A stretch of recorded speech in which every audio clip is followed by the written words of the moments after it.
క్షయం మన ప్రభువుడు రక్షకుడిగా యేసుక్రీస్తు నామంలో మీ అందరికీ కూడా నా యొక్క శుభాలు తెలియపరుస్తున్నాను. బాగున్నారు కదా? మీరు సంతోషంగా ఉండాలని, దేవునికరంగా ఉండాలని, ఆశీర్వదకరంగా ఉండాలని నా ఆశ, నా కోరిక, నా ప్రార్థన.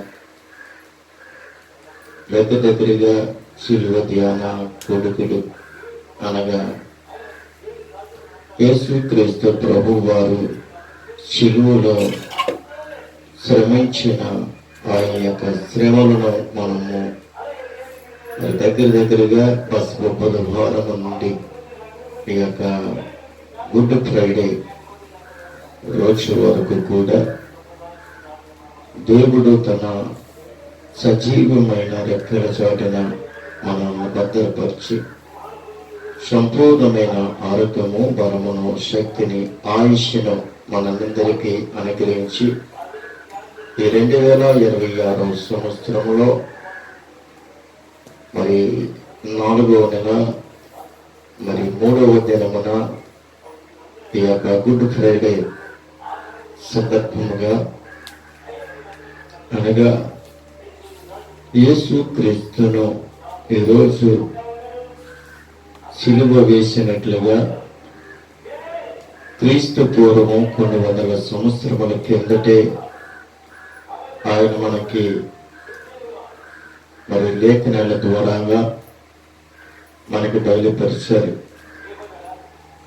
లేఖనములో నుండి ప్రతి భాగాన్ని కూడా ఈ రోజున మనము చదువుకొని ధ్యానించుకొని ప్రభుని మహిమపరుద్దాం. ఎందుకనంటే ఆయన మన కొరకు మన పాపముల కొరకు, మన దోషముల కొరకు ఆయన కలవరిగిరిలో తన ప్రాణాన్ని మన కొరకు ధారపోశారు. ఆఖరి రక్తపు బొట్టు వరకు కూడా ఆయన మన కొరకు ధారపోశారు. ఆయన ఒంటిలో ఎక్కడ కూడా ఒక రక్తము బుట్ట కూడా లేదు. ఆఖరి రక్తపు బొట్టు కూడా ఆయన ఒంటిలో లేదు. ఎందుకనంటే మన కొరకు ఆయన ధారపోశారు. ఈరోజు మనందరము కూడా సజీవులుగా, ఆరోగ్యముగా, సంతోషముగా, కుటుంబాలతో ఆనందంగా గడుపుతూ ఉన్నాము అని అంటే దేవుడు మనకిచ్చిన కృప. మనమందరము కూడా ప్రతిరోజు కూడా మనము నిద్రపోతూనే ఉన్నాం. రాత్రి నిద్రపోతూ ఉన్నాం, పగలు నిద్రపోతూ ఉన్నాం. మనము అలసట వచ్చినప్పుడు అలసటను తీర్చుకుంటూ ఉన్నాం. కానీ ప్రభువైన యేసుక్రీస్తు వారు ఆయన పట్టబడిన రాత్రి నుండి ఒక గడియ కూడా ఆయనకి నిద్ర లేనట్లుగా లేఖనంలో చూస్తూ ఉన్నాం. అయితే మనము లేఖనాల ప్రకారంగా మనం చూస్తున్నట్లయితే ఈరోజు శుభ శుక్రవారం అని అనగా యేసుక్రీస్తు ప్రభు వారిని సిలువ వేసిన రోజు. అయితే దానికంటే ముందు గురువారం రాత్రి ఏం జరిగింది, గురువారం రాత్రి ఏం జరిగింది అన్నది గురువారం రాత్రి నుండి శుక్రవారం వరకు కూడా అసలు ఈ సందర్భాన్ని బట్టి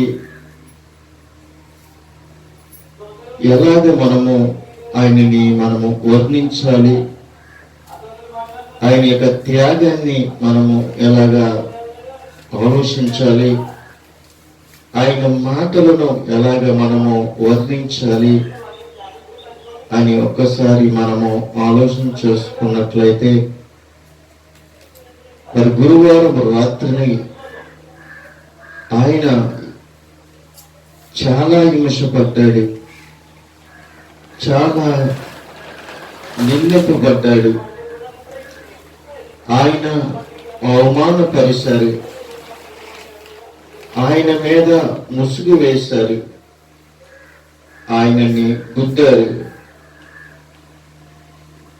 ఆయన మీద చాలా నేరాలు మోపారు. కానీ యేసుక్రీస్తులో ఎటువంటి నేరము కనబడలేదు. ఎందుకనంటే ఆయన అన్యాయము చేసే దేవుడు మాత్రమో కాదు, ఆయన్ని అందరినీ ఆదుకునే దేవుడు గాని ఆయన ఎవరిని కూడా విడిచిపెట్టే దేవుడు మాత్రమో కాదు. అయితే ఈ రోజుని ఈ యొక్క గురువారము రాత్రి ఏం జరిగింది అన్నది మనము కొన్ని మాటల్లో చూసిన తర్వాత, దాని తర్వాత మనము శిలువ మీద పలికిన 7 మాటలు మనము ధ్యానించుకుందాం. అయితే ప్రియమైన దేవుని యొక్క బిడ్డలారా, గురువారం రాత్రిలో మనం ఒక్కసారి ఆలోచన చేసుకున్నట్లయితే, గురువారం నాడు జరిగిన సంఘటనలను కూడా మనం ఒక్కసారి జ్ఞాపకం చేసుకున్నట్లయితే, గురువారం నాడు తీర్పు జరిగింది. గురువారం నాడు రాత్రి తీర్పు జరిగింది. 6 గంటల నుండి ఆయనని చాలా హింసించినట్లుగా మనం చూస్తూ ఉన్నాం. అయితే దానికంటే ముందుగా మనం చూసినట్లయితే, పస్కా లేక పులియని రొట్టెల పండుగ, పస్కా లేక పులియని రొట్టెల పండుగ. యూదుల పండుగలలో మొదటిది, యూదుల పండుగలలో మొదటిది. అయితే వసంతకాలమున పగలు అలాగే రాత్రి సమయముగా నుండిన దినము వరకు కరుపది. అమావాస్యతో యూదుల సంవత్సరము ప్రారంభమగినట్లుగా దాని తర్వాత 14వ దినము అనగా పౌర్ణమి నాడు ఈ పండుగను ఆచరిస్తూ ఉంటారు. పస్కా అన్న పదమునకు ప్రాయశ్చిత్తము అని అర్థం.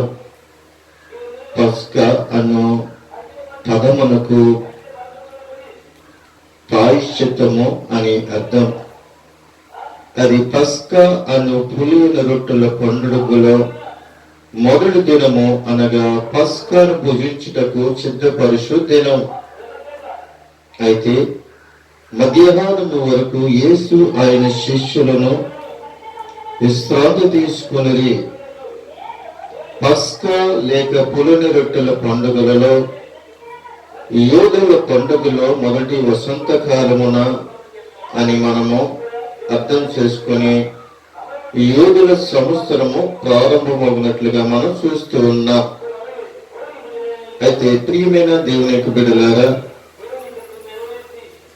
క్రీస్తు పూర్వము 30 అలాగే ఏప్రిల్ గురువారం సాయంకాలము అది నిస్పరం అనే మాసమున మరి అక్కడ మనం చూసినట్లయితే సాయంకాలము 6 గంటల సమయమున గురువారం రాత్రి యోధాను అప్పగించినట్లుగా మనం చూస్తూ ఉన్నాం. ఐగుప్తు దేశము నుండి దేవుడు యూదులను విడిపించిన దానిని జ్ఞాపకం చేసుకున్నటకు ఆచరించుతూ మత సంబంధమైన పండుగ పస్కా పండుగ ప్రారంభించే దినము పస్కా గొర్రె పిల్ల వధింపబడును. క్రీస్తే ఆ పస్కా పశువు అని అపోస్తులైన పౌలు మొదటి కొరింథీ రాసిన పత్రికలో 5-7వ వచనములో మనకి చూడొచ్చు.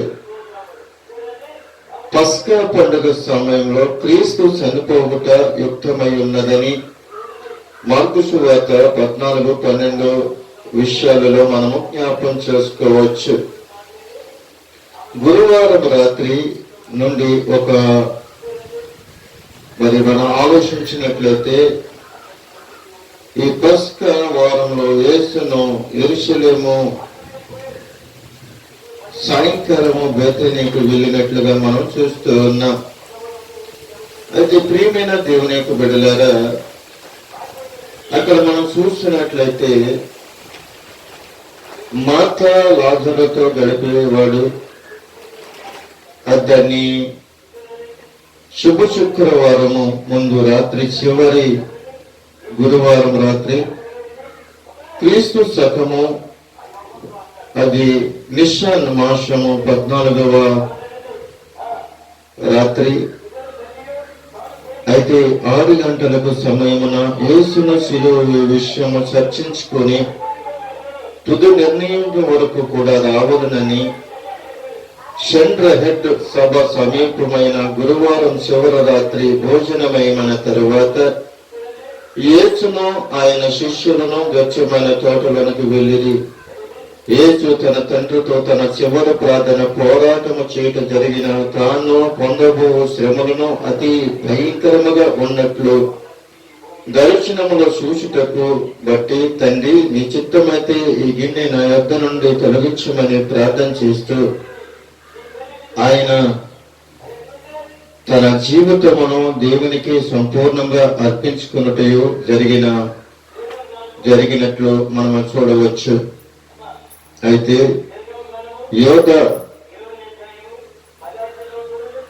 యోధా ఇస్కరేతు నాయకత్వంలో యోధా సైనికులు, రోమా సైనికులు యేసును పట్టుకొనుటకు వచ్చినప్పుడు ప్రభావమే వారికి ఎదురుగా వెళ్లి వారిని పట్టుకొనబోయే వ్యక్తిని నేనే అని ఆయన తనను అప్పగించుకొనెను. ఇది చాలా సాహసకమైన అడుగు.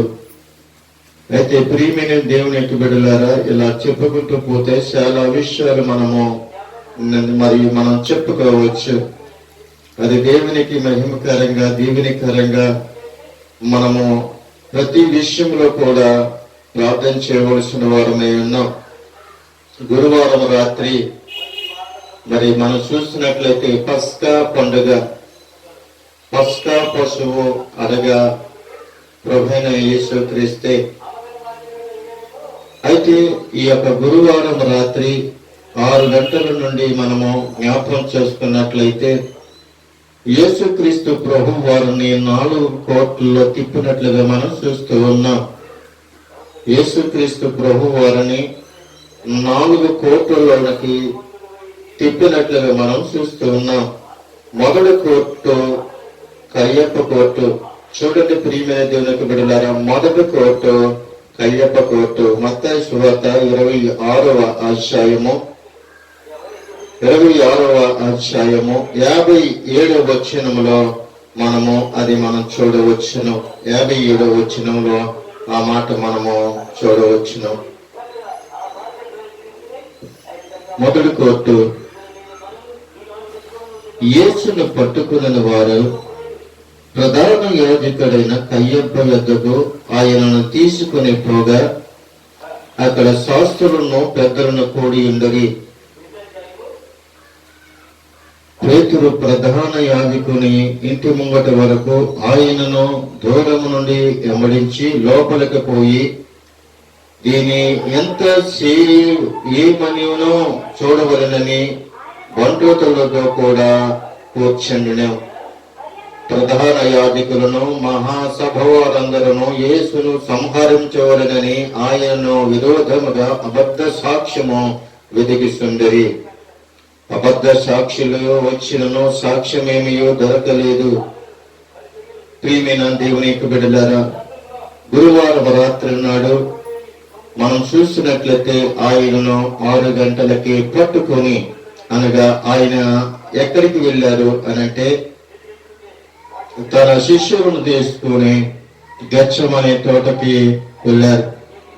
గెత్సేమనే తోటకు వెళ్ళిన తర్వాత ఆ గెత్సేమనే తోటలో ప్రభువైన యేసుక్రీస్తు తన తండ్రికి ఆయన ప్రార్థన చేస్తూ ఉన్న సమయంలో యోగా యేసుక్రీస్తు తన సైన్యాన్ని తీసుకొని యేసును పట్టించినట్లుగా చూస్తున్నాం.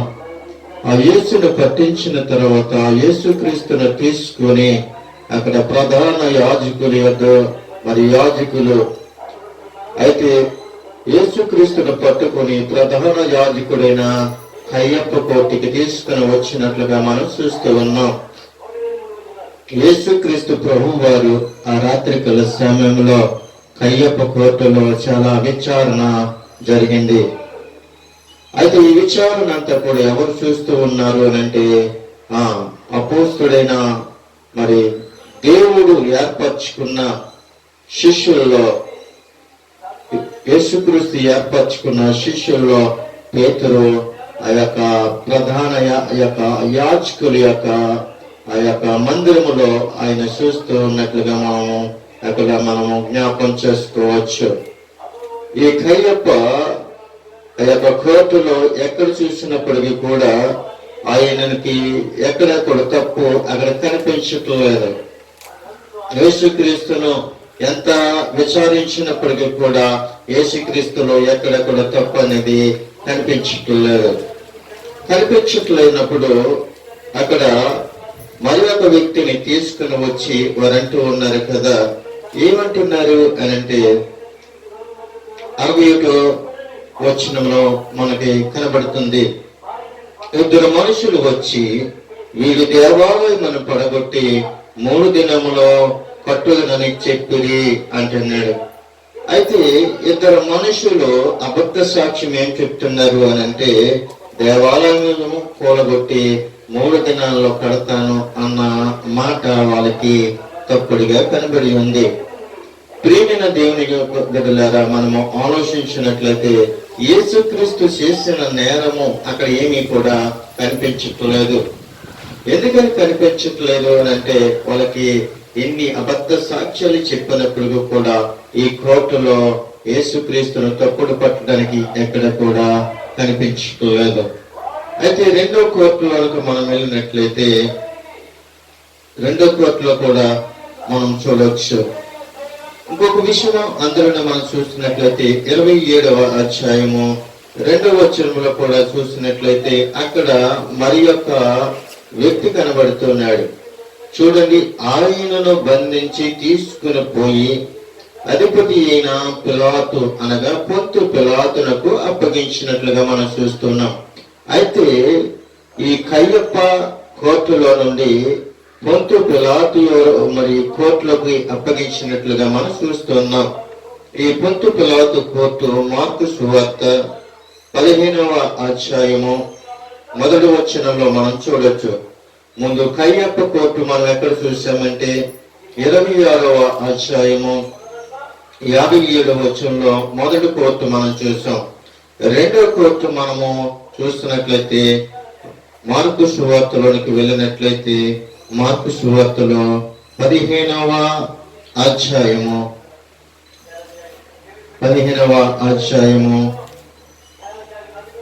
1వ వచనములో మరి 2వ కోర్టు మనము చూడవచ్చును.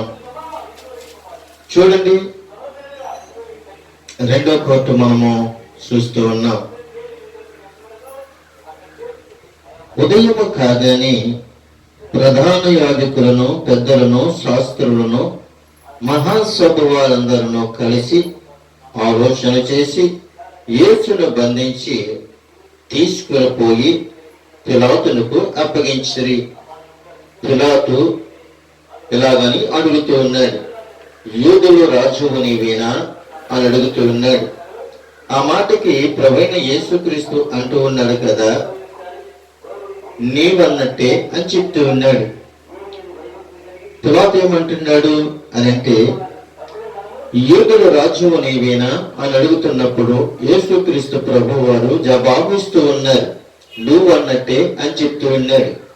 మరి ఒక మాట మనం చూస్తున్నట్లయితే ఆయన మీద అనేకమైన నేరముల మోపగా పిలాతు ఆయన చూసి మళ్ళీ అడుగుతున్నాడు, నీవేమి కూడా ఉత్తరమేమోవా అని అడుగుతూ ఉన్నాడు. మీద ఎవరి మీద అనంటే నీ మీద వీరు ఎన్ని నేరములు మోపుతున్నారో చూడు అని యేసును మరి అడిగినప్పుడు యేసు మరి ఏ ఉత్తరమును చెప్పలేదు గనుక పిలాతు ఆశ్చర్యపోతూ ఉన్నాడు.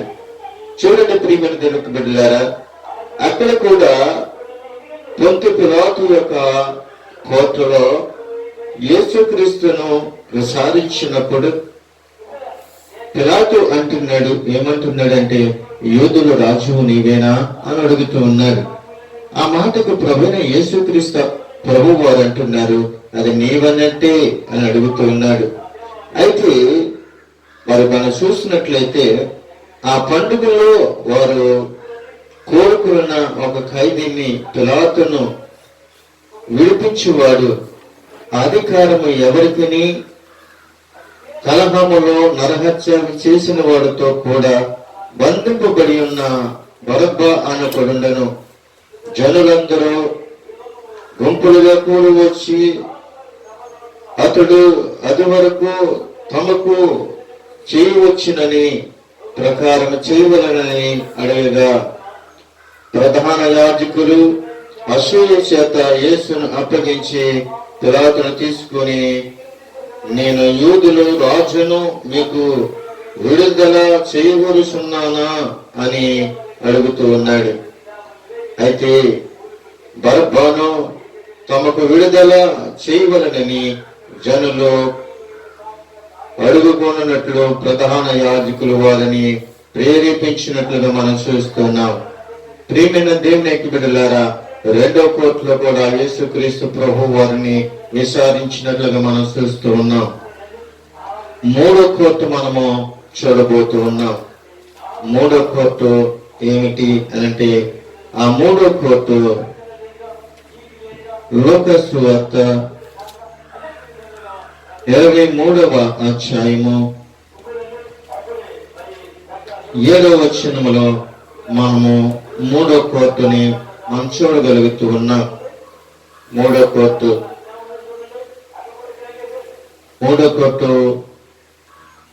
23:7 వచనం. ఆయన హేరోదు అధికారము క్రింద ఉన్న దేశపు వాడిని తెలుసుకొని హేరోదు వద్దకు ఆయనను పంపించెను. హేరోదు ఆ దినములలో యెరూషలేములో ఉండెను. ఇక్కడ చూసినట్లయితే హేరోదు అధికారము కింద ఉన్న ఆ ప్రదేశం వాడని వారు తెలుసుకున్నారు. ఎవరు అనంటే యేసుక్రీస్తు ప్రభు వారు హేరోదు అధికారము అనగా ఆ దేశపు వాడని వారు తెలుసుకున్నారు. హేరోదు వద్దకు ఆయన పంపించినప్పుడు ఆయన ప్రశ్నిస్తూ ఉన్నట్లుగా మనం చూస్తూ ఉన్నాం. హేరోదు యేసును చూసి మిక్కిలి సంతోషించినట్లుగా మనం చూస్తూ ఉన్నాం. హేరోదు ఎవరు చూసి సంతోషిస్తూ ఉన్నాడు అనంటే, నజరేయుడైన యేసుక్రీస్తును చూసి సంతోషిస్తూ ఉన్నాడు. అయితే యేసుక్రీస్తును హేరోదు నేరుగా చూడలేదు కానీ ఈ యొక్క హేరోదు కోర్టులోనికి వచ్చినప్పటికీ యేసుక్రీస్తును నేరుగా చూశాడు. చూసి చాలా సంతోషిస్తూ ఉన్నాడు. ఆయన గురించి చాలా సంగతులు వినందున ఆయన ఏదైనా ఒక సూచక్రియ చేయగా చూడ నిరీక్షించని బహుకాలము నుండి ఆయనను చూడగోరును. అతను చేస్తున్న అద్భుత కార్యములు, ఆయన చేస్తున్న ఆశ్చర్య కార్యములు, ఆయన చేస్తున్న స్వస్థత కార్యములను కూడా ఈ యొక్క హేరోదు విన్నాడు. చూడకపోయినా గాని చాలా మంది సాక్ష్యం చెప్పినప్పుడు ఆయన విన్నాడు. విన్న తర్వాత ఆయన చాలా ఏదో ఒకటి ఆ యొక్క కోర్టులో ఒక సూచక్రియ అయినా చేస్తాడేమో ఈ తీర్పులో అని ఎదురు చూశాడు గాని అక్కడ ఏమీ కూడా జరగలేదు. అయితే ఆయనను చూసినప్పుడు చాలా ప్రశ్నలు వేశాడు. ప్రశ్నలు వేసినప్పుడు ఆయనకి అనగా హేరోదు ఆయనకి ఏ సమాధానము కూడా ఇయ్యలేదు. ప్రధాన యాజకులు శాస్త్రులు నిలబడి ఆయన మీద తీక్షణముగా నేరాలు మోపుతూ ఉన్నారు. నేరాలు మోపుతూ ఉన్నప్పుడు హేరోదు తన సైనికులతో కలిసి ఆయన తృణీకరించి అపహాసించి ఆయన ప్రశస్తమైన వస్త్రములు తొలగించి పిలాతునకు మరలా పంపించవలనని అతని యొక్క నిర్ణయాన్ని తీసుకుని ఉన్నాడు. అయితే అంతకు ముందు చూసినట్లయితే హేరోదును పిలాతును ఒకరికొకరు కూడా శత్రువులై ఉన్నారు. అంటే హేరోదు రాజుకును పిలాతుకు కూడా పడదు. ఎందుకనంటే వీళ్ళిద్దరూ కూడా బద్ధ శత్రువులు. ఎప్పుడైతే ఈ యొక్క హేరోదు యొద్దకు యేసుక్రీస్తు వచ్చినప్పుడు వారిద్దరూ కూడా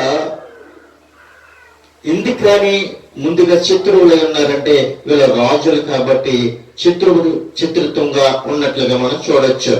కానీ యేసుక్రీస్తు తిరిగి మళ్ళీ పిలాతు వద్దకు మరి పంపించినప్పుడు అక్కడ ఏ నేరం దొరకలేదు. ఎవరికి? హేరోదు కోర్టులో ఏ నేరం దొరకలేదు.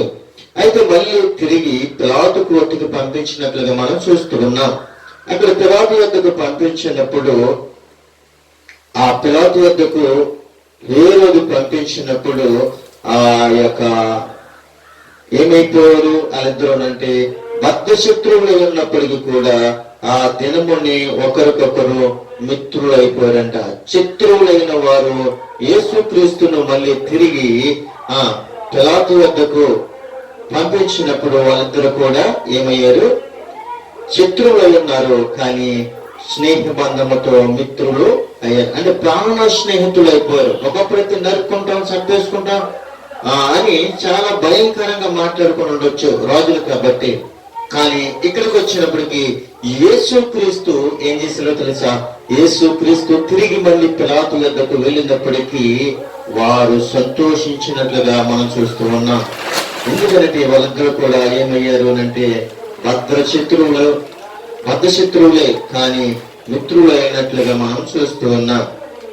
ఇక్కడ మనం ఇంకొక విషయాన్ని మనం చూసినట్లయితే అంతటి పిలాతు ప్రధాన యాజకులు అధికారులను ప్రజలందరూ పిలిచి, ప్రజలు తిరుగుబాట్లు చేస్తున్నారని మీరు మనుష్యుడిని నా యొద్దకు పంపించితే ఇదిగో నేను మీ ఎదుట ఇతనిని విమర్శింపగా మీరితని మీద మోపడి నేరమేములో ఒకటైనను నాకు కనబడటం లేదు.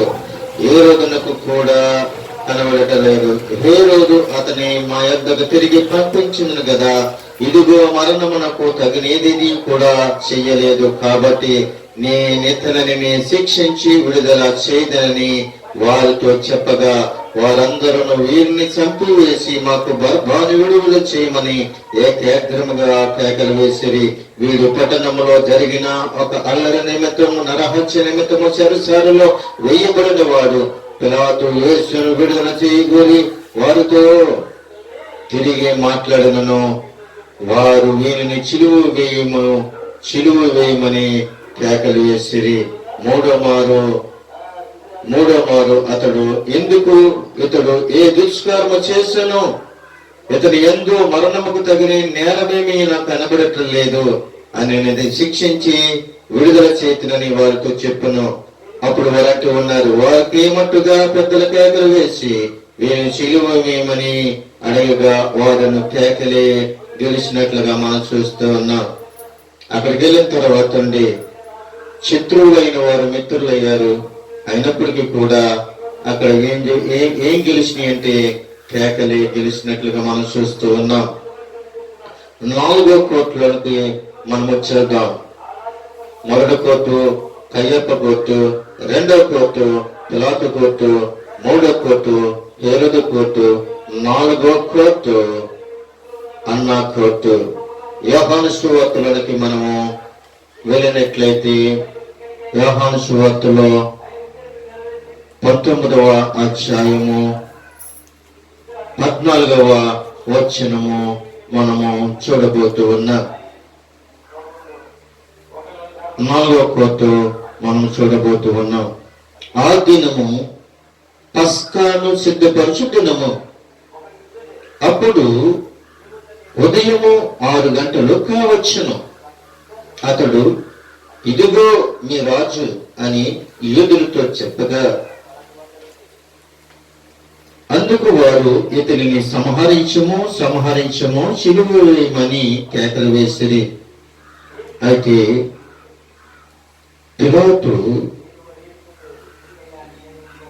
పిలాతు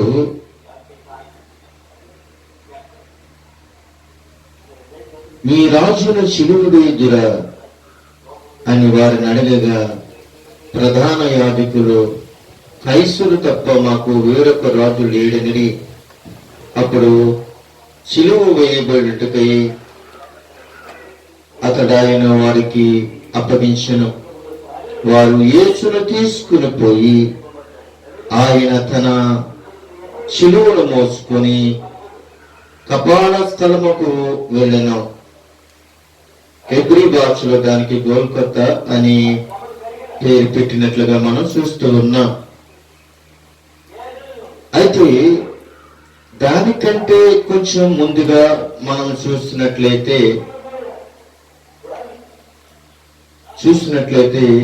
ఆయన అంటున్నాడు, 12వ వచనంలో చూసినట్లయితే,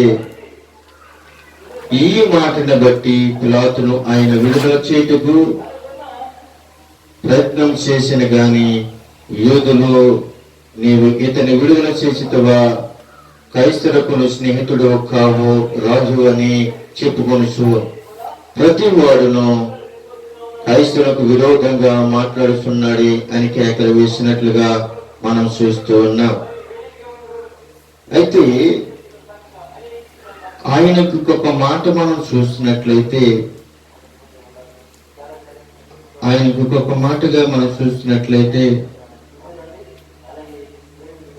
ఆయన చాలా ఇబ్బందులు పడినట్లుగా మనం చూడొచ్చు. చూసిన వెంటనే అద్భుతమైన రీతిలో ఆయన మనము వినొచ్చు.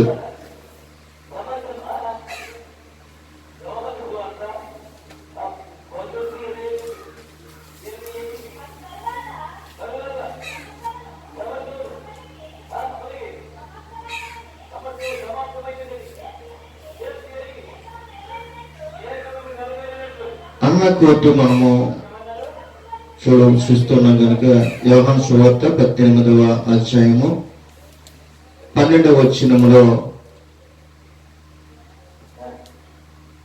అన్న కోర్టుకి తీసుకునేటట్లుగా మనం చూస్తూ ఉన్నాం. యేసుక్రీస్తు ప్రభు వారు 4వ కోర్టులో నిలబెట్టబోతూ ఉన్నారు. 4వ కోర్టు యోహాను సువార్త 18వ అధ్యాయం 12వ వచనము. అంతటా సైనికులను, సహాధిపతియు, యూదుల బంధువులను యేసును పట్టుకొని ఆయనను బంధించి మొదట అన్న యొద్దకు ఆయన తీసుకొని పోయేది. అయితే ఆ సంవత్సరము ప్రధాన యాజకుడైన కయ్యప్ప మామ, అంటే వీళ్ళిద్దరు ఏమనుకుంటారు, మేనల్లుడు మేనమామ అనుకోవచ్చు, లేకపోతే పెళ్ళిచ్చిన మామగారని కూడా అనుకోవచ్చు. అయితే అన్న కయ్యప్పకు ఏమై ఉన్నాడంటే మామగారు అయి ఉన్నారు. ఈ కయ్యప్ప మాట్లాడుతూ ఉన్నాడు, ఒక మనుష్యుడు ప్రజల కొరకు చనిపోట ప్రయోజనకరమని యూదులకు ఆలోచన చెప్పినవాడు. ఎక్కడికి తీసుకుని వెళ్ళారు అంటే అన్న కోటలోనికి తీసుకుని వెళ్ళారు. అన్న కోటలో అన్న కయ్యప్ప ఇద్దరు కూడా బంధువులైనట్లుగా మనం చూస్తూ ఉన్నాం. అక్కడ కూడా ఆయనకి ఏ నేరము కూడా కనిపించకపోయేటప్పటికీ మరి సమయము అప్పటికి ఎంత అయింది అని ఒకసారి ఆలోచించినట్లయితే ఆ సమయాన్ని కూడా మనము చూడొచ్చు.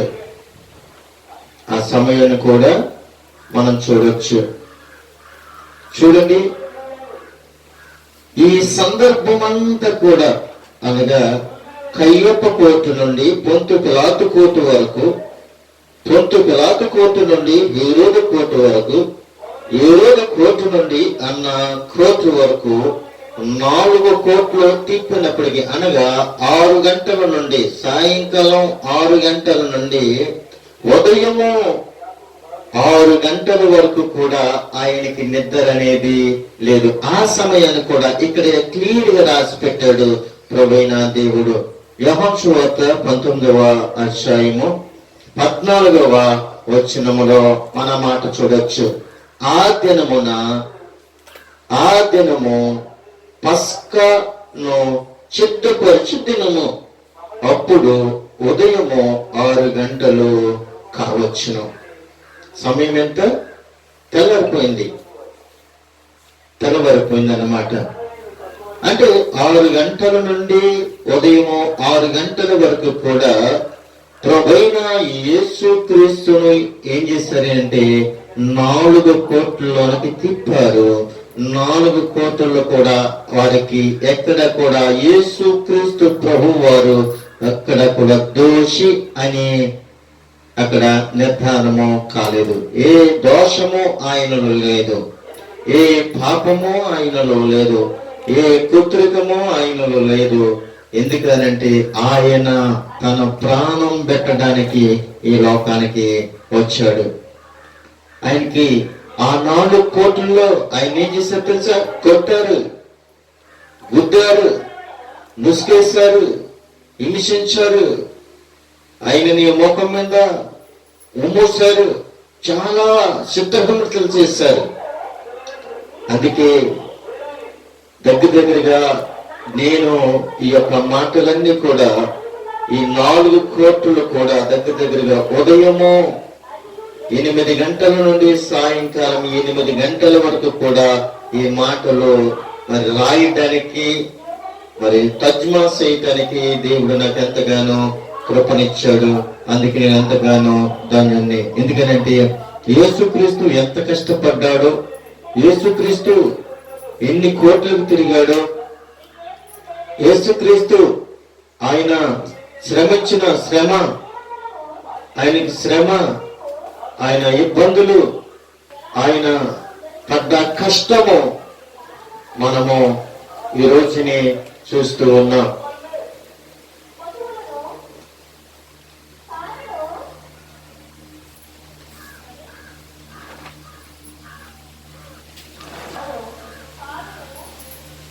ఇప్పటి వరకు కూడా మనము గురువారము 6 గంటల నుండి మరి తెల్లవారు 6 గంటల వరకు కూడా శుభ శుక్రవారము మనము జ్ఞాపకం చేసుకోబోతున్నాం. అంటే యేసుక్రీస్తు ప్రభు వారు గురువారము 6 గంటల నుండి తెల్లవారి 6 గంటల వరకు కూడా ఆయనలో ఎక్కడ కూడా ఆయన మంచం మీద పడుకోలేదు, ఆయన నిద్రపోలేదు, కనీసం అలసలు కూడా ఆయన తీర్చుకోలేదు. అన్నీ కూడా దొంగ తీర్పులే జరిగినట్లుగా మనము చూస్తున్నాం. దొంగ తీర్పుని ఇచ్చి ఆయనని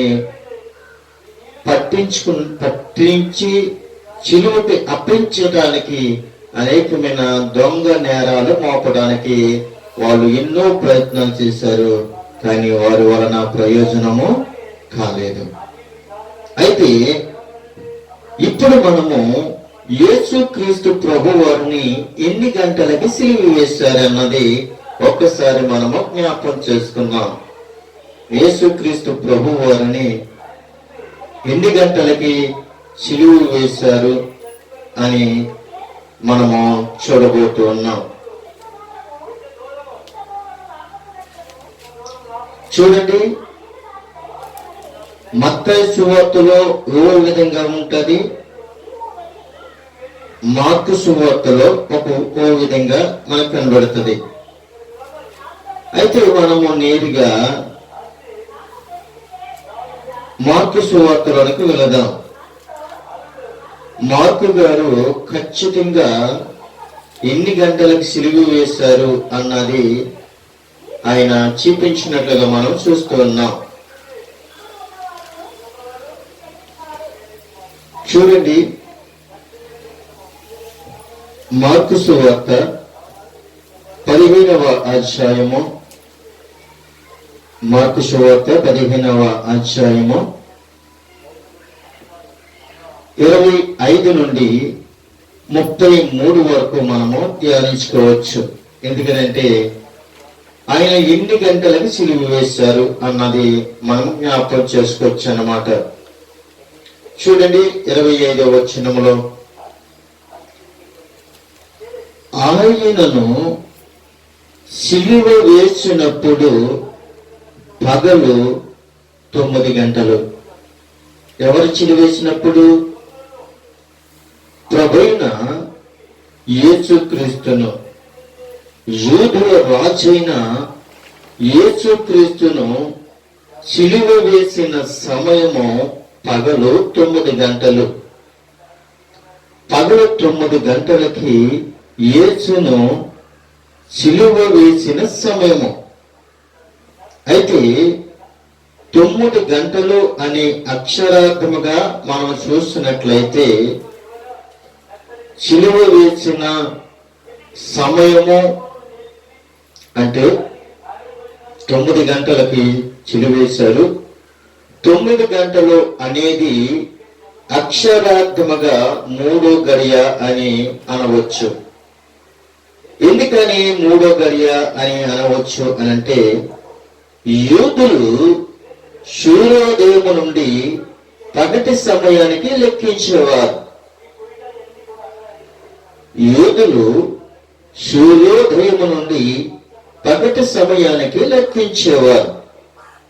అయితే ఈ యొక్క సమయాన్ని శుభ సమయముగా లూకా గారు శుభ శుక్రవారం అని ఆయన పిలుస్తారు. అయితే సిలువ వేసిన స్థలము ఏమిటి అని ఒక్కసారి మనము పరిశీలిస్తే, సిలువ వేసిన స్థలము గోల్కొతా.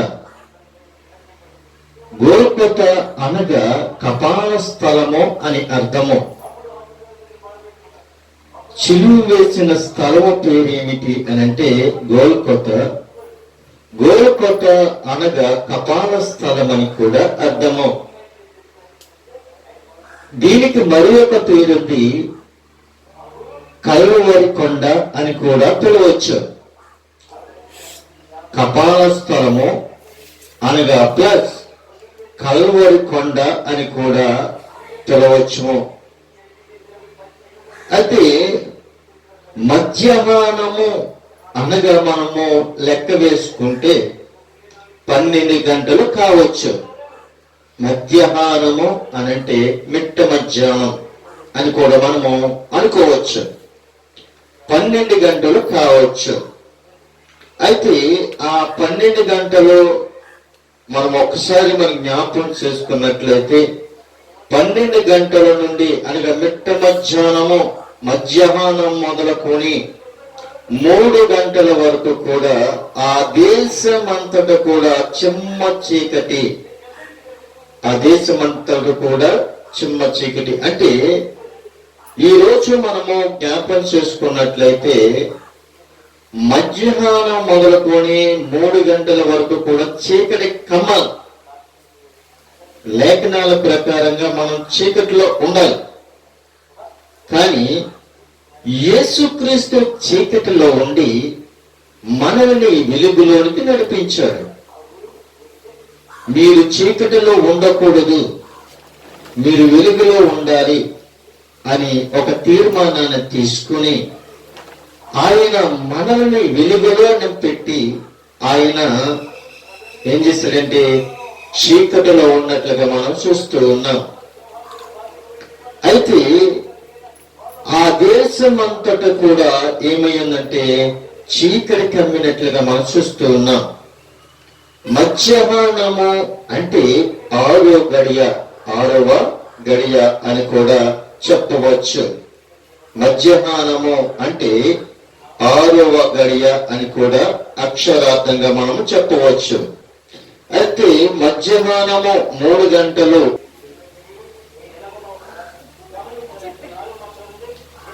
మధ్యాహ్నము 3 గంటలు అంటే 8వ గడియ. మధ్యాహ్నము 3 గంటలు అంటే 8వ గడియ.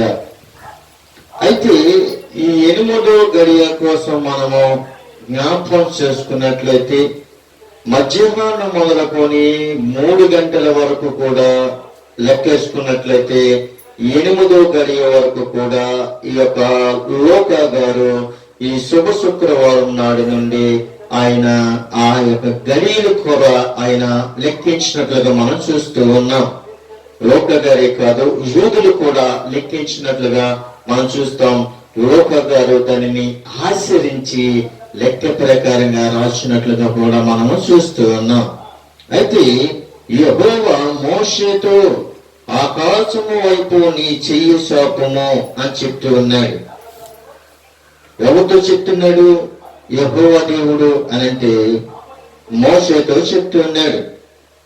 ఈ మాట ఎక్కడ మనం చూడగలుగుతున్నాము అని అంటే నిర్గమకాండము 10వ అధ్యాయము 21వ వచనములో మనం చూడబోవచ్చు.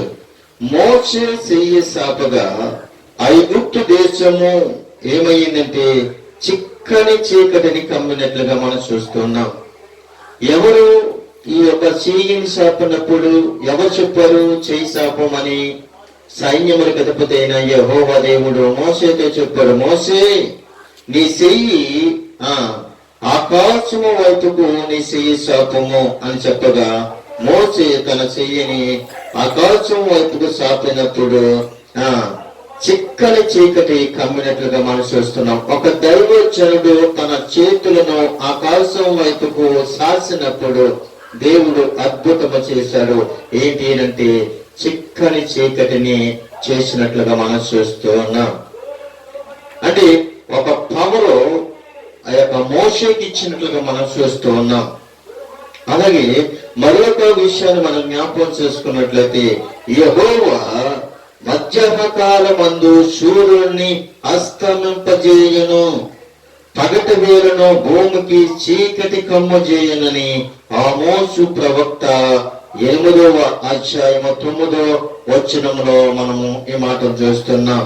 ఏంటి అంటే మధ్యాహ్నకాలమందు సూర్యుడు అస్తమించినట్లుగా ఆనాడే కొన్ని వందల సంవత్సరముల కిందటే ఆకాశము అంతా కూడా చిమ్మ చీకటి పడబోతూ ఉంది అని తన దైవచనుల ద్వారాగా బయలుపరిచి వాయించి పెట్టినట్లుగా మనం చూస్తున్నాం. పాత నిబంధనలో ఉన్న క్రీస్తే, కొత్త నిబంధనలో ఉన్న క్రీస్తు ఇద్దరూ ఒకటే. పాత నిబంధనలో ఉన్న క్రీస్తు, కొత్త నిబంధనలో ఉన్న క్రీస్తు ఇద్దరు కూడా ఒకటే, వేరు వేరు కాదు. యేసు క్రీస్తు శిలువ మీద ఉన్నప్పుడు చిమ్మ చీకటి కలిగినట్లుగా చూస్తున్నాం. యెహోవా దేవుడు మోషేను చాపి నీ యొక్క ఆకాశము వైపు చేతులు చాపినప్పుడు చిమ్మ చీకటి కమ్మినట్లుగా మనం చూస్తున్నాం. అక్కడ కమ్మినట్లుగా చూస్తున్నాం, ఇక్కడ చీకటి కమ్మినట్లుగా మనం చూస్తూ ఉన్నాం. ప్రియమైన దేవునికి బిడ్డలుగా ఇలా చెప్పుకుంటూ పోతే చాలా విషయాలు మనము నేర్చుకోవచ్చు. మత్తయి గారు ఒక విధంగా రాశారు, మార్కు గారు ఒక విధంగా రాశారు, లోకా గారు ఒక విధంగా రాశారు, యోహాను గారు ఒక విధంగా రాశారు. ఇదంతా మనం చెప్పుకుంటూ పోతే సమయము మనకి సాలదు గనక మరికొన్ని నిమిషాలలో నేను ముగించడానికి ఇష్టపడుతూ ఉన్నాయి.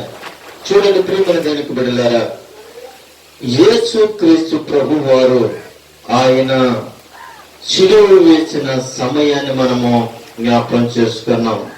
యేసుక్రీస్తు ప్రభు వారిని ఎప్పుడు శిలువ వేశారు అంటే ఉదయం 9 గంటలకి శిలువ వేశారు. ఉదయం 9 గంటలకి శిలువ వేసిన తర్వాత ఆయన 3 గంటల వరకు కూడా ఆయన శిలువలో వేలాడుతూ ఆయన శిలువ మీద పలికిన 7 మాటలు మనము ఈ రోజుని జ్ఞాపకం చేసుకోబోతూ ఉన్నాం.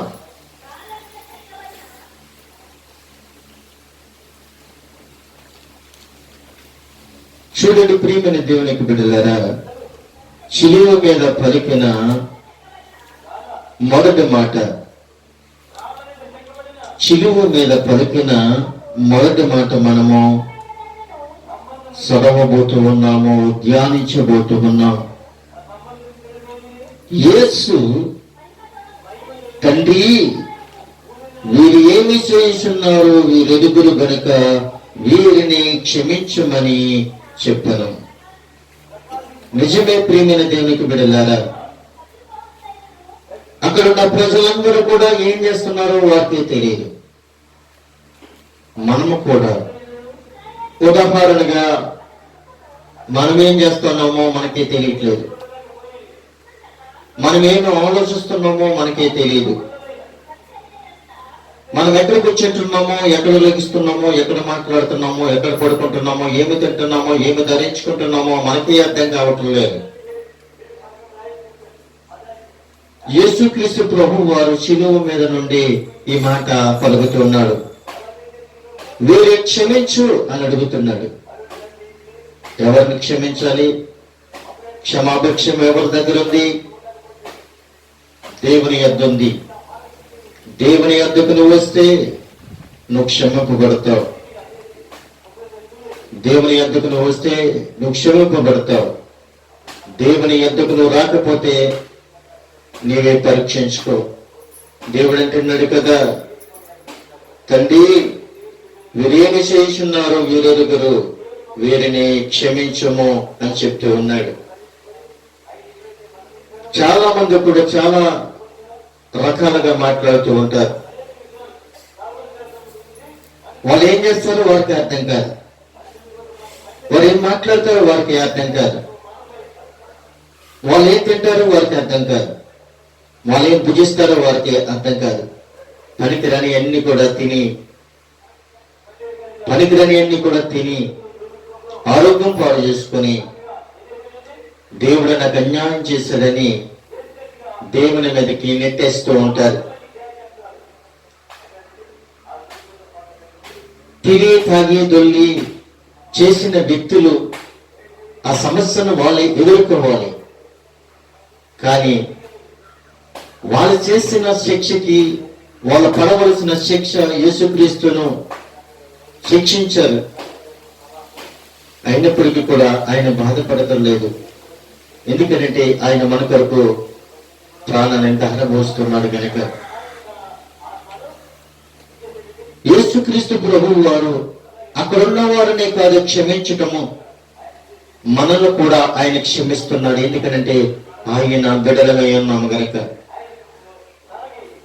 ఆయన పిల్లలమై ఉన్నాం గనక ఆయన మనల్ని కూడా క్షమిస్తున్నాడు. క్షమించమని ఎవరిని అడుగుతున్నాడు? ప్రభువైన యేసుక్రీస్తు అంటే తండ్రిని వేడుకుంటున్నాడు. తండ్రి వాళ్ళు ఏం మాట్లాడుతున్నారో వారికి అర్థం కావట్లేదు, వాళ్ళు ఎలా జీవించాలో వారికి అర్థం కావట్లేదు, వాళ్ళు ఎలా మాట్లాడాలో వారికి అర్థం కావట్లేదు, వాళ్ళు ఎక్కడికి వచ్చేవాళ్ళో వారికి అర్థం కావట్లేదు, వాళ్ళు ఏ పనులు చేయాలో వారికి అర్థం కావట్లేదు. అయితే ఏకొకే కదా నేను శిలువ మీద ప్రాణాన్ని పెడుతున్నాను, ఒక్కసారి నీవు వీరందరినీ కూడా క్షమించండి అని చెప్తూ ఉన్నాడు. ఒక ఉదాహరణగా మనం చెప్పుకుంటే పోతే, అమెరికా దేశం నుండి ఇద్దరు భార్య భర్తలు మన దేశానికి సువార్తను ప్రకటించడానికి మన ప్రాంతానికి వచ్చినప్పుడు వారు ఏం చేస్తారో తెలిసి ప్రియమైన తెలుగు బిడ్డలారా, భర్త బ్రతికుండగానే భార్యను పాడు చేసి, భర్త చూస్తుండగానే భార్యను పాడు చేసి భర్తని చంపేస్తారు. భార్య అన్నది, ప్రభువా వీరేమి చేస్తున్నారో వీరికే తెలియదు, వీరిని క్షమించమని ఆ యొక్క స్త్రీ ప్రభుని వేడుకుంది. నన్ను పాడు చేశారన్న బాధ ఆమెలో లేదు, నా భర్తని చంపేశారన్న బాధ ఆమెకి బాధ కనిపించట్లేదు. కానీ క్షమించమని నా దేవుడి కొరకు నేను నా ప్రాణం పోయినా పర్వాలేదు, నా జీవితం పోయినా పర్లేదు, నీ రాజ్య సువార్తను ప్రకటించాలి అని ఒక తీర్మానం తీసుకొని మన దేశానికి వచ్చి మన దేశంలో ఆమె సువార్తను ప్రకటించి స్థిరస్థాయిగా నిలబడిపోయింది. ప్రియమైన దేవునికి బిడ్డలారా, స్థిరత్వము చాలా మహత్వంతమైనది. ప్రియమైన దేవునికి బిడ్డలారా, తన జీవితం పోయింది, తన భర్త కోల్పోయాడు, అయినప్పటికీ కూడా క్రీస్తును ప్రకటించడము ఆమె ఆగిపోలేదు. అయితే క్షమించమని దేవుడు తండ్రిని వేడుకున్నాడు. వారు చేదును నాకు ఆహారంగా పెట్టరి అంటున్నారు. నాకు దెబ్బకైనప్పుడు చెరకిని తాగించరి అని కీర్తనకారుడు 69:21 వచనంలో మనం చూడవచ్చు. దావతేస్తుంది, నాకు దాహం వేస్తుంది అని ఆయన కేకలు వేస్తున్నప్పుడు వారు ఏం చేయారు తెలుసా? ఆయనకి ఆహారం ఏం పెట్టారో తెలుసా? చేదును అందించారు, చేదు చెరుకును ఆయనకి త్రాగించారు. యెషయా ప్రవక్త అంటున్నాడు కదా 42:1, ఇదిగో నేను ఆదుకున్న నా సేవకుడు, నేను ఏర్పరచుకున్న నా ప్రాణప్రియుడు, నా ప్రాణములకు ప్రాణప్రియుడు అని యెషయా ప్రవక్త క్రీస్తు కొరకు ప్రకటిస్తున్నాడు. నేను ఆదుకున్న నా సేవకుడు. చూడండి ప్రియమైన దేవుని బిడ్డలారా, ఎంతో అద్భుతమైన మాట ఈ మాట, ఎంతో అద్భుతమైన మాట. నా ప్రాణముకు ప్రాణప్రియుడు అంటున్నాడు. మరి ఒక విషయాన్ని మనం జ్ఞాపకం చేసుకున్నట్లయితే, నేను మీతో చెప్పినది ఏమనగా, మీరు పరలోకమందున్న మీ తండ్రికి కుమారులు ఉండినట్లు మీ శత్రువులను ప్రేమించుడి, మిమ్మల్ని హింసించే వారి కొరకు ప్రార్థన చేయుడి అని ఎవరు చెప్తూ ఉన్నారు అనంటే మత్తయి గారు చెప్తున్నారు. 5:44 ఆ మాట మనం చూస్తూ ఉన్నాం. ఎవరి కొరకు ప్రార్థన చేయాలి అని అంటే, మిమ్మల్ని హింసించే వారి కొరకు ప్రార్థన చేయండి, మిమ్మల్ని శిక్షించే వారి కొరకు ప్రార్థన చేయండి, మీ శత్రువులను మీరు ప్రేమించండి అని అంటున్నారు. నిజమే, క్రీస్తు శత్రువులను ప్రేమించాడు. ఎక్కడి నుండి ప్రేమించాడు? శిలువ మీద నుండి ఆయన ప్రేమించాడు. ప్రేమించమని చెప్తున్నాడు, క్షమించమని చెప్తూ ఉన్నాడు. అయితే మరి యొక్క మాట మనం చూసినట్లయితే, పరలోక రాజ్యం సమీపించి ఉన్నది, మారు మనసు పొందుడని యోధయ అరణ్యంలో ప్రకటించి ఉన్నారు. మత్తయి గారు కూడా ఈ మాటలు 3:2 మనం చూడవచ్చు.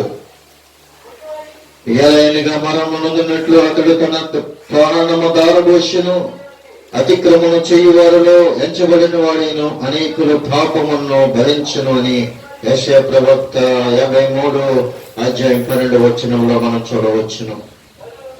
ప్రియమైన దేవునికి బిడ్డలారా, శిలువ మీద పలికిన మొదటి మాట, యేసు తండ్రి వీరేమి చేస్తున్నారు, వీరిగా గనుక వీరిని క్షమించమని ఆయన వేడుకున్నట్లుగా మనం చూస్తూ ఉన్నాం. మరి యొక్క రెండో మాట మనము చూస్తున్నట్లయితే లూకా సువార్త 23:42 నుండి 43 వరకు కూడా మనము చదువుకోవచ్చు. ఆయనను చూసి యేసు, నీవు నీ రాజ్యములోనికి వచ్చినప్పుడు నన్ను జ్ఞాపకము చేసుకోమనను. ఎప్పుడైతే ఈ దొంగ యేసుక్రీస్తు శిలువ మీద నుండి విజ్ఞాపన చేసినప్పుడు యేసుక్రీస్తు ప్రభు వారు జవాబిస్తూ ఉన్నారు. అందుకు ఆయన వానితో, నేడు నీవు నాతో కూడా పరదేశంలో ఉందవని నిశ్చయముగా నీతో చెబుతూ ఉన్నాను అని చెప్తూ ఉన్నాడు. ఎంతో అద్భుతము! శిలువ మీద ఉన్న దొంగ శిలువ మీద ఉన్న యేసుక్రీస్తుని అడుగుతూ ఉన్నాడు, యేసు, నీ రాజ్యములకు వచ్చినప్పుడు నన్ను జ్ఞాపకం చేసుకుంటావా అని అడుగుతూ ఉన్నాడు. ఎక్కడ కూడా ప్రభువైన యేసుక్రీస్తు ఆయన వెనకడుగు వేయకుండా నేడు నాతో కూడా నీవు పరదేశంలో ఉండు అని ఆయన జవాబిచ్చినట్లుగా మనం చూస్తున్నాం. పడ్డాడు శిలువ మీద ఉన్న దొంగ. శిలువ మీద ఉన్న దొంగ యేసుక్రీస్తును వేడుకున్నాడు. పరలోక రాజ్యములో ఉండటానికి, పరదేశంలో ఉండటానికి ఒక పౌరుషత్వాన్ని సంపాదించుకున్నాడు ఈ శిలువ మీద ఉన్న దొంగ. అయితే దేవుడైన యెహోవా తూర్పున ఏదోనులో ఒక తోట వేసి తాను నిర్మించిన నరుని దానిలో ఉంచెను. శిలువ మీద ఉన్న దొంగ పరదేశంలో ఉన్నాడు. శిలువ మీద ఉన్న దొంగ పరదేశంలో ఉన్నాడు. కానీ ఆదామును అవ్వను కూడా ఎక్కడ ఉంచాడు అంటే ఏదోను తోటలో ఉంచాడు. దేవుని యొక్క తోటలో ఉంచాడు. ఆదికాండము 2:8 వచనంలో ఈ మాట మనము చదువుకోవచ్చు. యోహాను సువార్త 10 అధ్యాయము 17-18 వచనాల్లో చూసినట్లయితే నేను దానిని మరలా తీసుకున్నట్లు నా ప్రాణం పెట్టిస్తున్నాను, ఇందువలనే నా తండ్రిని నన్ను ప్రేమించుతూ ఉన్నాడు. ఎవడును నా ప్రాణము తీసుకున్నాడు, నా అంతట నేను దాన్ని పెట్టిస్తున్నాను. దాన్ని పెట్టుటకు నాకు అధికారము కలదు, తిరిగి తీసుకున్నటకు నాకు అధికారము కలదు. నా తండ్రి వలన ఈ ఆజ్ఞ పొందుతునని ప్రభువైన యేసుక్రీస్తు ప్రభువారు శిలువ మీద నుండి మరి పలికినట్లుగా మనం చూస్తూ ఉన్నాం. ఆయన ప్రాణం పెట్టడానికైనా, ప్రాణము తీసుకోవడానికైనా ఆయన సమర్థుడు. ఆయన అంతటనే ఆయనే తన ప్రాణాన్ని దారబోసాడు. ఎవరి కొరకు అనంటే మన కొరకు. ప్రియమైన దేవుని బిడ్డలారా, తీతుకు రాసిన పత్రిక 3:6 చూసినట్లయితే ఆయన మన వలన కృప వలన నీతిమంతులను తీర్చబడి నిత్య జీవమును గూర్చి నిరీక్షణను బట్టి దానిని వారిషుడగునట్లై ఆ పరిశుద్ధాత్మను మన రక్షకుడైన యేసుక్రీస్తు ద్వారా ఆయన మన మీద సమృద్ధిగా కుమ్మరించినట్లుగా మనం చూస్తూ ఉన్నాం. ప్రియమైన దేవునికి బిడ్డలారా, శిలువ మీద ఉన్న దొంగ యేసుక్రీస్తును అడిగినట్లుగా మనం చూస్తూ ఉన్నాం. శిలువ మీద పలికిన 3వ మాట ఇప్పుడు మళ్ళీ మనము ధ్యానించుకోబోతూ ఉన్నాం. 3వ మాట యోహాను సువార్త 19వ అధ్యాయం 26వ వచనములో అంటూ ఉన్నాడు కదా, యేసు తన తల్లియు తాను ప్రేమించిన శిష్యులను దగ్గర నిలిచి ఉండట చూసి, అమ్మా ఇదిగో నీ కుమారుడు అని అతనితో చెప్పును. చూడండి ప్రియమైన దేవునికి బిడ్డలారా, అతను ఎంత శ్రమించినప్పటికీ కూడా, ఎంత బాధపడినప్పటికీ కూడా, ఎంత రక్తము కార్చినప్పటికీ కూడా నా తల్లికి ఒక కుమారుడిని అప్పగించాలన్న ఒక బాధ్యత అక్కడ మనం చూడవచ్చు. చిలుములో వేలాడుతున్నాడు. నేను వెళ్ళిపోతున్నాను, నా సమయం అయిపోతుంది అని చెప్పినప్పటికీ, తెలుసుకున్నప్పటికీ కూడా యేసుక్రీస్తు కన్న తల్లికి ఒక కుమారుడిని అప్పగించాడు. ఆమె ఒంటరిగా ఉండటానికి దేవునికి ఇష్టం లేదు. అమ్మా ఇదిగో నీ కుమారుడు అని తన తల్లితో చెప్పినట్లుగా చూస్తున్నాం. అతనితో మాట్లాడుతున్నాడు, నా కుమారుడా ఇదిగో నీ తల్లియు అని చెప్తూ ఉన్నాడు. అంటే అక్కడ తల్లికి కుమారుడిని చూపించాడు, కుమారుడికి తల్లిని చూపించాడు. నేను లేకపోతే ఏంటి, నేను లేకపోయినప్పటికీ కూడా ఇదిగో నీ కుమారుడు, ఇదిగో నీ తల్లి అని ఒక భరోసా ఇచ్చి ప్రభువైన యేసుక్రీస్తు ప్రభు వారు తన చివరి యాత్రకు చిత్తపడుతూ ఉన్నాడు, మాట్లాడుతూ ఉన్నాడు. యోహాను సువార్త 13వ వచనంలో ఆయన అంటున్నాడు కదా, ఆయన శిష్యులు యేసు ప్రేమించిన ఒకడు యేసు రొమ్మున ఆనుకుని ఉన్నట్లుగా మనం చూస్తూ ఉన్నాం. యోహాను సువార్త 21వ అధ్యాయము 19వ వచనములో 11వ వచనములు కూడా మనం చూసినట్లయితే యేసు ప్రేమించిన శిష్యుడు ఆయన ప్రభు సుమి అని పేతురుతో చెప్పను. ఆయన ప్రభు అని సీమోనుతో చెప్పను. అయితే మరి ఒక మాట మనం చూసినట్లయితే యోహాను సువార్త 18వ అధ్యాయము 15వ వచనంలో చూస్తున్నట్లయితే మరి సీమోను పేతురును మరి ఒక శిష్యుడును యేసును వెంబడింపబోసుండిరి. ఆ శిష్యుడు ప్రధాన యాజకుని ఇంటి నిలబడిన వాడు. అతడు ప్రధాన యాజకుని ఇంటి ముంగటలోనికి యేసుతో కూడా వెళ్ళినట్లుగా మనం చూస్తూ ఉన్నాం. మత్తయి సువార్త 27వ అధ్యాయం 55-56 వచనంలో చూసినట్లయితే యేసునకు ప్రసారము చేసు గలిలయ నుండి ఆయనను వెంబడించిన అనేకమైన స్త్రీలు అక్కడ దూరము నుండి చూసుచుండిరి. వారిలో మగ్దలేని మరియు యాకోబు, యేసే అని వారు మరియు జబదయి కుమారుడు తల్లి ఉన్నట్లుగా అక్కడ మనం చూస్తూ ఉన్నాం. ప్రియమైన దేవునికి బిడ్డలారా, ఇదిగో నీ కుమారుడు, ఇదిగో నీ తల్లియో అని చెప్పినట్లుగా మనము చూస్తూ ఉన్నాం. మరి ఒక మాట మనం చూసినట్లయితే ప్రియమైన దేవునికి బిడ్డలారా, శిలువ మీద పలికిన 4వ మాట మత్తయి సువార్త 27వ అధ్యాయము 46 నుంచి మనము 45 కూడా మనము చదువుకోవచ్చు. ఇంచుమించు 3 గంటల సేపు, ఇంచుమించు 3 గంటలప్పుడు యేసు ఏలీ ఏలీ లాబా సబ్తాని అని బిగ్గరగా కేక వేసెను. ఆ మాటకు నా దేవా నన్నెందుకు చేయి విడిచితివి అని అర్థము. ఇంచుమించు 3 గంటలకి అంటే మధ్యాహ్నము మొదలుకొని 3 గంటల వరకు కూడా చిలువ మీద ఉండి ఈ 4వ మాట ఆయన మాట్లాడుతూ ఉన్నాడు. ఇంచుమించు 3 గంటలప్పుడు యేసు తన చిలువ మీద ఏలీ లాబా సబ్తాని అని బిగ్గరగా కేక వేసి అంటున్నాడు. ఆ మాటకి ఏంటి అని అర్థం అంటే, నా దేవా నన్ను ఎందుకని చేయి విడిచితివి అని అర్థం చేసుకోవచ్చు. నిజమే ప్రియమైన దేవునికి బిడ్డలారా, అక్కడికి వచ్చినప్పటికీ 4వ మాటలో చాలా దుఃఖం కనబడుతూ ఉంది.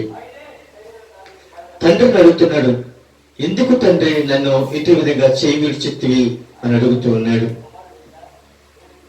మనం కూడా జ్ఞాపకం చేసుకోవాలి. చిన్నపిల్లలప్పుడు మనము ఏం చేస్తామో తెలుసా? చిన్నపిల్లలప్పుడు మనం పిల్లలని చేయి పట్టి నడిపిస్తాం. వాళ్ళకి నడుకొస్తారు కాదని మనము వారిని విడిచిపెట్టినప్పుడు వాళ్ళు మరి చేతులోంచి కిందికి పడిపోయినప్పుడు ఆ కుమారుని గాని కుమార్తె గాని మన ముఖముఖ చూసినప్పుడు మనకు చాలా బాధ కలుగుతూ ఉంటుంది. దెబ్బ తగిలిందా నాయన, దెబ్బ తగిలిందమ్మా అని మనం జాలిగా మాట్లాడతాం. కానీ పెద్ద ఎదిగిన తర్వాత వారే మన చెయ్య విడిచిపెట్టి దూరంగా పారిపోతూ ఉన్నారు. చిన్నప్పుడు చేయి పట్టి నడిపించిన తల్లిదండ్రులనే పెద్ద ఎదిగిన తర్వాత వారు తల్లిదండ్రుల యొక్క చెయ్యి విడిచిపెట్టి వాళ్ళ ఇష్టానుసారంగా వాళ్ళు ప్రవర్తించి వాళ్ళు నా ఇష్టం వచ్చినట్టు జీవిస్తాను, నా ఇష్టం వచ్చినట్టు నేను నడుస్తాను, నా ఇష్టం వచ్చినట్టు ప్రవర్తిస్తాను, నీవు నా కోసం నువ్వు ఆలోచించవలసిన అవసరం లేదు, నా బ్రతుకు నేను బ్రతుకుతాను అని వాళ్ళు మాట్లాడుకుంటూ ఉంటారు. కానీ ఇక్కడ చూసినట్లయితే తండ్రిని అడుగుతున్నాడు, తండ్రి ఎందుకని నన్ను చేయి విడిచితివి అని అడుగుతున్నాడు. తండ్రి ఎంత బాధపడుండొచ్చు, ఎంత ఇబ్బందులు పడుండొచ్చు, తండ్రి ఎంత రోధించి ఉండొచ్చు ఆ మాటకి. అయితే జవాబు మనము ఇచ్చే వల్ల ఉండాలి, సమాధానం చెప్పే వల్ల మనం ఉండాలి. యెషయా 53 అధ్యాయం 10వ వచనంలో చూసినట్లయితే అతని నలగొట్టుటకు యెహోవాకు ఇష్టమాయెను. నిజమే, ఏ మనుష్యుడైనా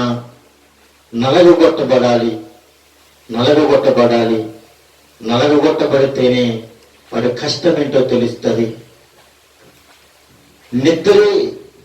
నిద్ర విలువేంటో మనుషుకు తెలియాలి, చేతి పని విలువేంటో మనిషికి తెలియాలి, శరీరము బలహీనత ఎందుకు వస్తుందో, ఎంత కష్టపడుతుంటే శరీరము, ఎంత నలగొట్టుకుంటే శరీరము బలహీనమవుతుందో ఆ వ్యక్తికి తెలియాలి. మనం ఎంత డబ్బు సంపాదిస్తున్నామో ఆ వ్యక్తికి తెలిస్తేనే గాని ఆ యొక్క బాధ ఆ వ్యక్తికి తెలియదు. యేసుక్రీస్తు ప్రభు వారు నలగగొట్టబడ్డాడు. రాత్రిరక్తమాన కూడా నలగగొట్టబడ్డాడు. నిద్ర లేదు, నిప్పులు లేదు, మంచం మీద పడుకోలేదు, ఎక్కడ కూడా పడుకోలేదు. తీర్పులో నిలబడ్డాడు, చిలువ మోసాడు. పడిపోతున్నప్పటికీ కూడా ఆయన కొరడాలతో కొట్టారు, హింసించారు, సిలువను వేశారు. సిలువ మీద ఆయన మాట్లాడుతూ ఉన్నాడు, నా దేవా నా దేవా నన్నెందుకని చేయి విడిచితివి అని అడుగుతూ ఉన్నాడు. నిజమే ప్రియమైన పిల్లలు, కీర్తనకారుడు అంటున్నాడు కదా 21:2 అతని బలోభీష్టము నీవు సఫలము చేస్తున్నావు అని అడుగుతున్నాడు. నిజమే, దేవుడు తన తండ్రి యొక్క వాగ్దానాన్ని తన కుమారుడైన యేసుక్రీస్తు సఫలము చేస్తూ ఉన్నాడు. ఆయన ప్రాణం పెట్టడానికి కూడా ఇష్టపడుతూ ఉన్నాడు. మత్తయి సువార్త 26:39 మనం చూసినట్లయితే, కొంత దూరము వెళ్ళి సాగిలపడి, తండ్రి సాధ్యమైతే ఈ గిన్నె నా యొద్ద నుండి తొలగినిమ్ము, అయినను నా ఇష్ట ప్రకారము కాదు నీ చిత్త ప్రకారమే కానిమ్మని ప్రార్థన చేస్తూ ఉన్నాడు. ప్రియమైన దేవుని బిడ్డలారా, తండ్రిని మనం ప్రశ్నించినప్పుడు, ఆ ప్రశ్నకి జవాబు ఇచ్చినప్పుడు తండ్రికి లోబడేవాడుగా ఉండాలి. ప్రతి దాన్ని కూడా యేసుక్రీస్తు ప్రభు వారు తండ్రి పట్ల బాధ్యతను తీసుకున్నాడు. తండ్రికి తన ప్రతి ఒక్క విన్నపాన్ని తెలియపరుస్తున్నాడు. ప్రతి విషయాన్ని కూడా తెలియపరుస్తున్నాడు. ప్రియమైన దేవునికి బిడ్డలారా, నీ బిడ్డలు ఎక్కడైనా మబ్బులో పడి వాళ్ళ రహస్యంగా, వాళ్ళ అభ్యంతరంగా వాళ్ళు జీవిస్తున్నారేమో, వాళ్ళు చెప్పకుండా సతమతమవుతున్నారేమో, ఒక్కసారి పరిశీలించుకోమని ప్రభు సెలవిస్తున్నాడు. తన కుమారుడైన యేసుక్రీస్తు చిన్నదిని మొదలుకొని తన ప్రాణం పెట్టేంత వరకు కూడా తన తండ్రికి ఎక్కడ కూడా ముఖము చోటేసుకోకుండా, ఎక్కడ కూడా తన ముఖము త్రిప్పుకోకుండా నేరుగా మాట్లాడుతూ ఉన్నాడు. నేరుగా తన తండ్రితో మరి సంభాషణ చేస్తూ ఉన్నాడు. ఎందుకనంటే అతను అంటున్నాడు, ఈ గిన్నె నా యొద్ద నుండి తొలగినమ్ము, ఇది నా ఇష్టం కాదు, ఇది నీ ఇష్ట ప్రకారంగానే కానిమ్మని చెప్తూ ఉన్నాడు. యోహాను సువార్త 10:17-18 నేను దానిని మరలా తీసుకున్నట్లు నా ప్రాణములను పెట్టిస్తున్నాను, ఇందువల్లనే నా తండ్రి నన్ను ప్రేమించుచున్నాడు. ఎవడును నా ప్రాణము తీసుకోడు, నా ఎంతట నేనే దాన్ని పెట్టిస్తున్నాను. దాన్ని పెట్టుటకు నాకు అధికారము కలదు, దానిని తిరిగి తీసుకున్నటకు నాకు అధికారము కలగదు. నా తండ్రి వలన ఈ ఆజ్ఞ నేను పొందుకొని ఉన్నాను అని చెప్తున్నాడు. ప్రాణం పెట్టడానికైనా, ప్రాణము ఇవ్వడానికైనా ఆయన సమర్థుడు. తండ్రి యొక్క ఆజ్ఞ ప్రకారంగా ఆయన జీవించినట్లుగా మనం చూస్తూ ఉన్నాం.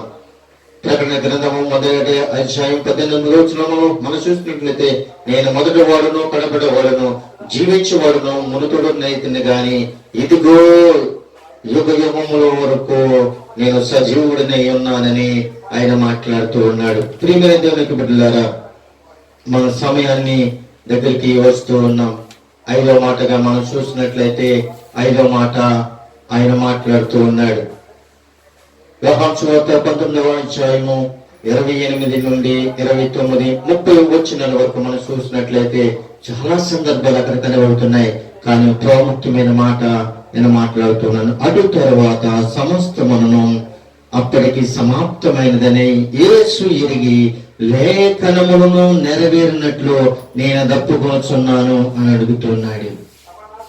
చూడండి ప్రియమైన బిడ్డలారా, సమాప్తమైనదని యేసుకు తెలిసిపోతుంది, కానీ దాహం వేస్తుందని ఆయన అడుగుతున్నాడు. ఎంత ఎంత ప్రేమ! ఒక్కసారి ఆలోచించండి. మనకి గ్లాసుడు మంచినీళ్ళు తాకపోతేనే ఎంత విలవిల్లాడిపోతామే, కానీ చిలువ మీద ఉదయం 9 గంటల నుండి మధ్యాహ్నం 3 గంటల వరకు కూడా చిలువలో వేలాడుతూ గ్లాసుడు మంచినీళ్ళ కొరకు కూడా ఆయన అంటున్నాడు, నేను దప్పుకొనుచున్నాను అని అడుగుతున్నాడు. అయితే వారు ఏం చేశారు తెలుసు ప్రియమైన బిడ్డలారా, లేఖనం ప్రకారముగా కీర్తన గ్రంథము 69:21 వారు చేతులు నాకు ఆహారంగా పెట్టిరి, నాకు దప్పిపోయినప్పుడు చెరికని తాగించిరి, యేసుక్రీస్తు దాహం వేస్తుంది అని అడిగితే వాళ్ళు ఏమిచ్చారో తెలుసా? చేదిని ఆయనకి అందించినట్లుగా మనం చూస్తున్నాం. మత్తయి సువార్త 27వ అధ్యాయము 48వ వచనంలో చూసినట్లయితే వెంటనే వారిలో ఒకడు పరిగెత్తుకుని పోయి స్పాంజి తీసుకొని ముంచి రెల్లున తగిలించి ఆయనకి తాగనిచ్చినట్లుగా మనం చూస్తున్నాం. ఆయన అక్కడ ఆ రెల్లుకి తగిలించిన ఆ యొక్క బోరం కలిపిన ఆ యొక్క మత్తుతో నింపబడిపోయిన ఆ యొక్క మరి రసాన్ని అనగా ఆ నీరుని ఆయన రుచి చూడకుండగా, మరి ఆయన త్రాగకుండగా ఆయన విడిచిపెట్టినట్లుగా మనం చూస్తూ ఉన్నాం. యోహాను సువార్త 4వ అధ్యాయం 13-14 వచనంలో చూసినట్లయితే అందుకు యేసు, ఈ నీళ్లు త్రాగు ప్రతివాడు మరలా దప్పుకొనును, నేనిచ్చే నీళ్లు త్రాగు ప్రతివాడు ఎప్పుడును దప్పుకొనడు, నేను వానికి నీళ్లు నిత్యజీవముకై వానిలో ఊరిడి నీటి బొగ్గుగా ఉందినని ఆమెతో చెప్పాను. యోహాను సువార్త 7వ అధ్యాయం 37-38 వచనంలో చూసినట్లయితే ఆ పండుగలలో మహాదినమైన ఆ అంత్య దినమును యేసు నిలిచి ఎవడైనను దప్పుకొని ఏడుగా నా యొద్దకు వచ్చి దప్పు తీర్చుకునవలను, నా యందు విశ్వాసించువాడు ఎవడు లేఖనములు చెప్పినట్లు వాడి కడుపులో నుండి జీవజల నదులు పారునని చెప్పినట్లుగా చూస్తున్నాం. యెషయా గ్రంథం 44వ అధ్యాయం 3వ వచనంలో మనం చూసినట్లయితే నేను దప్పుకొని వాడి మీద నీళ్లను ఎండిన భూమి మీద ప్రవాహ జలములను కుమ్మరించదను, నీ సంతతి మీదను నా ఆత్మను కుమ్మరించదను, నీకు పుట్టిన వారిని నేను ఆశీర్వదించేదను అని ఆయన మాట్లాడుతూ ఉన్నాడు. అయితే ప్రియమైన దేవునికి బిడ్డలారా, మరి యొక్క మాట మనం చూసినట్లయితే 6వ మాట మనము ఇక్కడ మనం జ్ఞాపకం చేసుకోబోతున్నాం. యోహాను సువార్త 19వ అధ్యాయము 30 వచనములో మనం చూసినట్లయితే యేసు అసిరకను పుచ్చుకొని సమాప్తమైనదని చెప్పి తల వంచి తన ఆత్మను అప్పగించినట్లుగా మనం చూస్తున్నాం. యేసుక్రీస్తు అసిరకను తీసుకున్నారు కానీ త్రాగలేదు. కానీ అంటున్నాడు సమాప్తమైనదని తన నోటుతో చెప్పి తల వంచి తన ఆత్మను అప్పగించినట్లుగా మనం చూస్తూ ఉన్నాం. అయితే యోహాను సువార్త 12వ అధ్యాయం 23-24 వచనంలో చూసినట్లయితే యేసు వారితో ఇట్లనను, మనిషి కుమారుడు మహిమ పొందవలసిన గడియ వచ్చి ఉన్నది, గోధుమ గింజ భూమిలో పడి సావకుండాని ఎడలా, గోధుమ గింజ భూమిలో పడి సావకుండాని ఎడలా అది ఒంటిగాని ఉండును, అది సచ్చిని ఎడల విస్తారంగా ఫలించునని అక్కడ మనం ప్రభువైన దేవుడు చెప్పినట్లుగా మనం చూస్తూ ఉన్నాం. యోహాను సువార్త 1వ అధ్యాయము 29వ వచనంలో చూసినట్లయితే యోహాను యేసు తన ఎద్దుకు రాగా చూసి, ఇదిగో లోక పాపములను మోసుకుని పోతున్న దేవుని గొర్రె పిల్ల అని యోహాను ఉచ్చరించినట్లుగా మనం చూస్తున్నాం.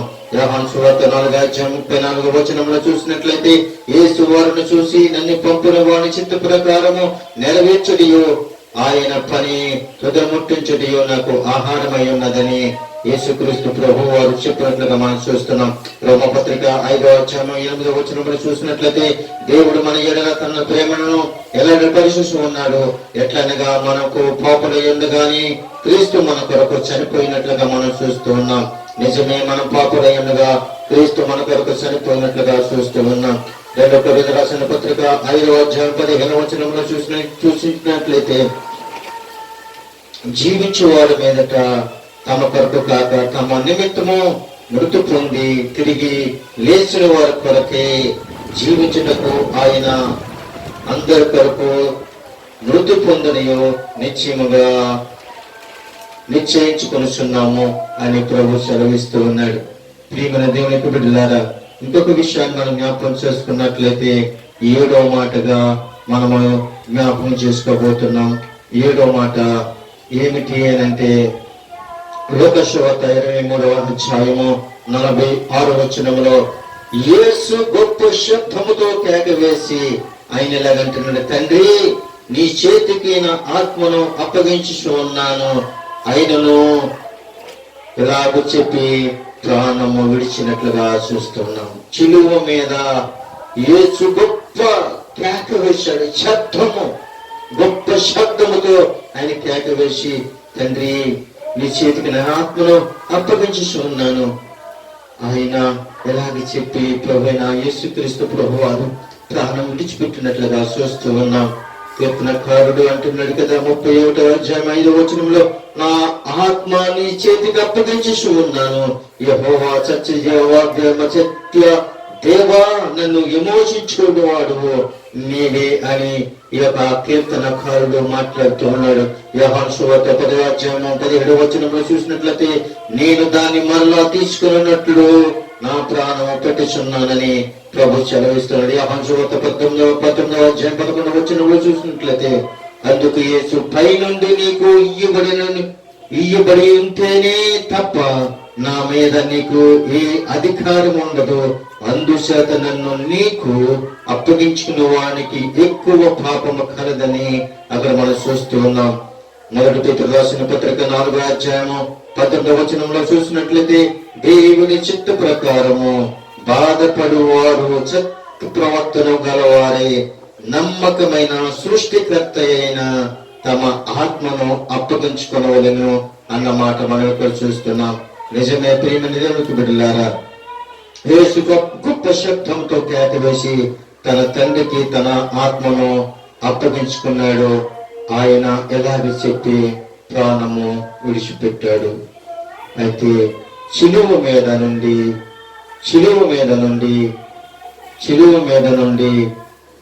ఆయన ఉదయము 9 గంటల నుండి మధ్యాహ్నము 3 గంటల వరకు కూడా ఆయన శిలువ మీద 7 మాటలు పలికి ఆయన ప్రాణాన్ని విడిచిపెట్టాడు. ఆయన ప్రాణం మన కొరకే ఆయన ధారపోసాడు కనుక ఆయన కొరకు మనము, ఆయన కన్నీటి కొరకు మనము, ఆయనకి ఏమి కావాలో మనము అడిగి తెలుసుకొని మనం ప్రార్థించవలసిన వారమై ఉన్నాం.